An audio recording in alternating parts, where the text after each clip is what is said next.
In digital Marathi, जनतेच्या हक्काचं व्यासपीठ। उल्हासनगर शहरात एक हृदय हेलावून टाकणारी घटना समोर आली आहे। चक्क महिला सार्वजनिक शौचालयातील शौच कळण्याच्या भांड्यात एक दिवसाचं नवजात बाळ सापडलं आहे। बाळाला परिसरातील नागरिकांनी शौचालयातून बाहेर काढून उपचारासाठी मध्यवर्ती रुग्णालयात दाखल करण्यात आले आहे। उल्हासनगर कॅम्प नंबर 4 मधील सुभाष टेकडी परिसरातील आम्रपालीनगर येथील सार्वजनिक शौचालयात आज सकाळच्या सुमारास एक महिला शौच करण्यासाठी गेली होती। तेव्हा तिला शौच करण्याच्या भांड्यात एक बाळ असल्याचे दिसले।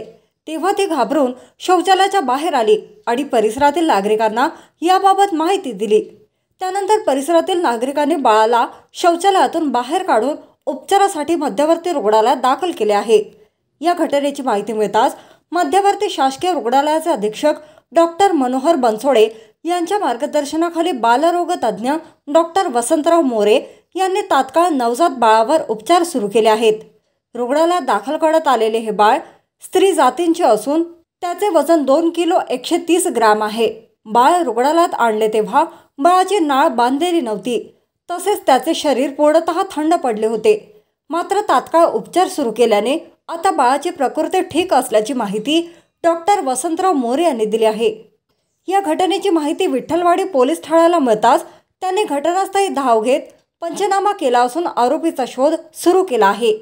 9 वाजता बाथरूमला गेले, कोणच नव्हतं तिथं। मी बघितले बाथरूम असं पुढं केलेलं होतं, उघडून बघितले तर बाळ दिसलं मला। मी लगेच आमच्या भावाला कळवलं, इथंच उभारलेला होता। त्यांना बोलवलं, सगळ्यांना दाखवलं। आज आम्ही इथं बाजूला इकडे तिकडे येत जात होतो आम्ही, तर एक बाईनं आली की लेडीज संडास आहे, तर लेडीज संडास मध्ये जेंट्स जाऊ शकत नाही। तर ती बाई मध्ये डब्बा घेऊन गेल्यावर तिनं बघितली की बाबा इथं मध्ये संडास मध्ये एक लेकरू पडलेला आहे, कोणाचा आहे काय, म्हणून तिनं घाबरून बाहेर आली।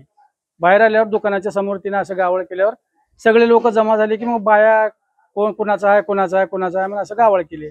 गावळ केल्यावर मग आता हात लावत नाहीत कोणी बी।